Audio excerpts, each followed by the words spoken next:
Laut termasuk hal yang dilupakan para penguasa feodal pribumi Indonesia setelah munculnya kerajaan-kerajaan Islam, terutama di Pulau Jawa.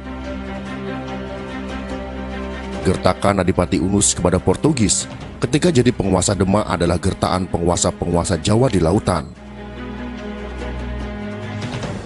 Setelah VOC Belanda datang ke Jawa, Mataram yang menjadi kerajaan paling berkuasa di tanah Jawa nyatanya tak pernah mampu mengimbangi kekuatan armada laut VOC. Hingga pelan-pelan VOC pun berkuasa di Nusantara sejak tahun 1602 Masehi. Sebelum munculnya kerajaan-kerajaan Islam, sejarah Indonesia mencatat Sriwijaya dan Majapahit adalah kerajaan yang berkuasa di lautan. Mereka akhirnya punya banyak wilayah yang diklaim sebagai wilayah taklukan. Baik Sriwijaya maupun Majapahit itu dianggap pemersatu Nusantara. Namun kejayaan itu tidak berlangsung lama. Tentu saja armada laut yang buruk menjadi kelemahan Indonesia, sehingga dengan mudahnya dikuasai bangsa-bangsa Eropa, termasuk Belanda dengan maskapai dagangnya, yaitu Vereniging Oost-Indisch Company atau disingkat dengan VOC.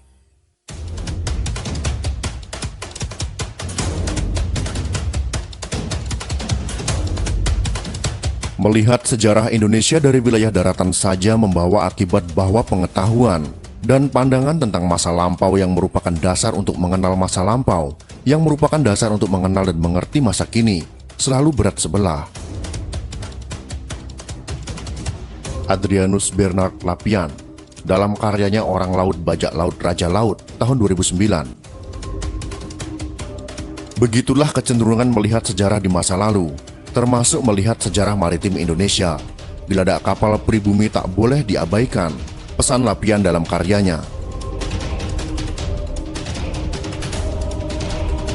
Tentu saja Lappian benar, Indonesia sebagai negara maritim adalah takdir sekaligus harga mati.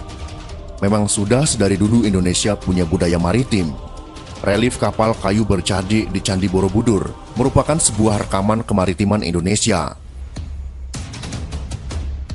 Kapal semacam itu dipakai setidaknya sejak era Sriwijaya di abad ke-7. Banyak sejarawan Indonesia percaya kapal dari Indonesia sudah mencapai Madagaskar, sisi timur benua Afrika.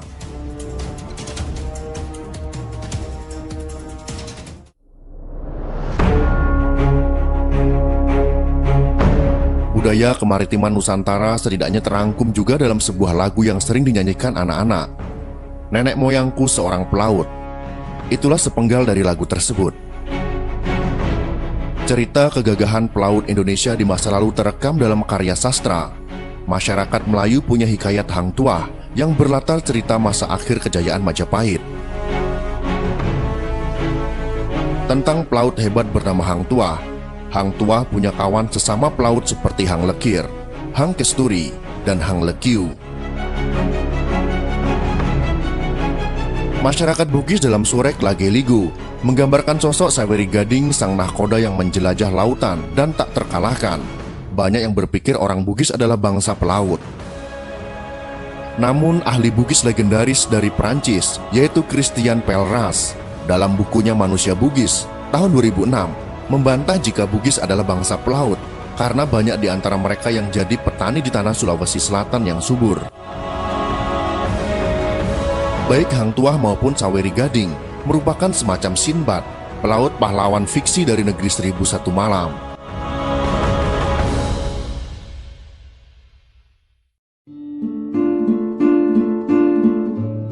Jika Melayu dan Bugis punya tokoh pelaut yang handal, maka Jawa sebagai peradaban Jawa terbesar justru tak memiliki tokoh fiksi seperti Hang Tuah maupun Saweri Gading. Namun bukan berarti tak ada budaya maritim di Jawa. Meski pelaut Jawa tak sesohor pelaut Bugis atau Makassar, di Jawa setidaknya ada tempat pembuatan kapal seperti di Sulawesi dan Sumatera.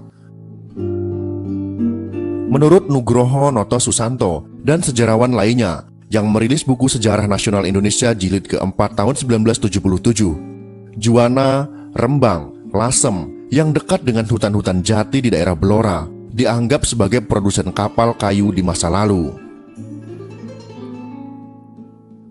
Daerah di timur Rembang seperti Tuban lalu Gresik di masa lalu merupakan kota-kota pelabuhan sebelum munculnya Surabaya.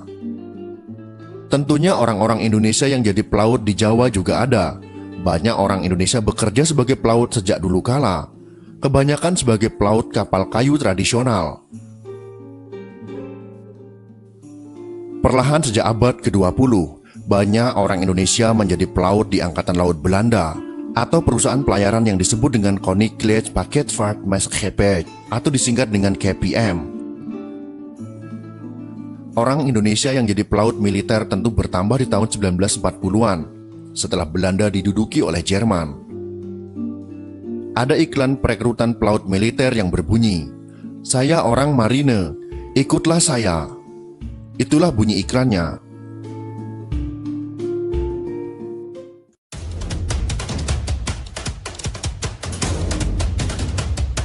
Sekolah pelaut untuk menghasilkan pelaut-pelaut setidaknya sudah ada di Makassar pada tahun 1924. Sekolah guru pelaut pribumi itu bernama Kweekschool voor Inland Scheepshaling atau disingkat dengan KIS.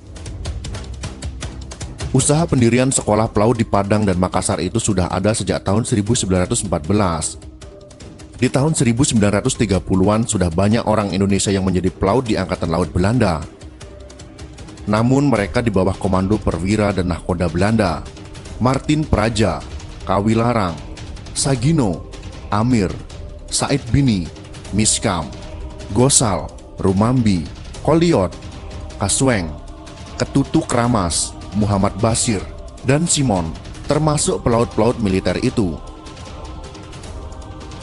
Merekalah yang kemudian terlibat dalam pemberontakan kapal Zeven Provinciën yang dimulai pada tanggal 4 Februari tahun 1933.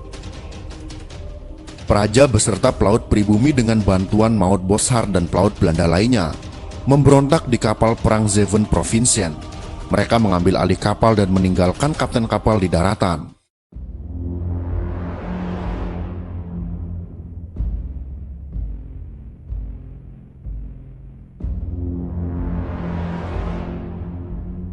Peristiwa ini jelas memalukan bagi Angkatan Laut Belanda yang kala itu menjajah Nusantara. Pada tanggal 10 Februari tahun 1933, ketika setelah melewati Selat Sunda, kapal yang dikuasai pemberontak itu terus dikawal dua kapal torpedo Angkatan Laut Belanda. Pesawat amfibi Dornier mengitari kapal itu. Kapal itu ditekan untuk menyerah, tetapi mereka bersikeras bergerak ke Surabaya. Bom seberat 50 kg pun akhirnya dijatuhkan ke kapal, hingga beberapa pemberontak terluka.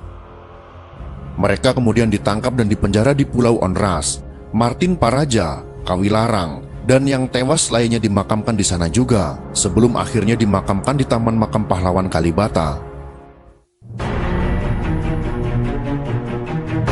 Meskipun begitu, kisah heroik pelaut-pelaut itu kurang mendapat tempat dalam penulisan sejarah Angkatan Laut, karena ada anasir kiri dalam pemberontakan itu. Bagaimanapun pemberontakan itu adalah perlawanan penting pelaut Indonesia terhadap Belanda.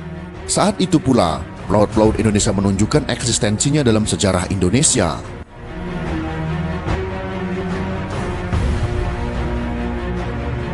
Itulah sekelumit materi tentang jejak bangsa pelaut yang mengalir dalam darah bangsa Nusantara ini. Semoga informasi ini bisa meningkatkan kita sebagai bangsa Nusantara yang menguasai lautan.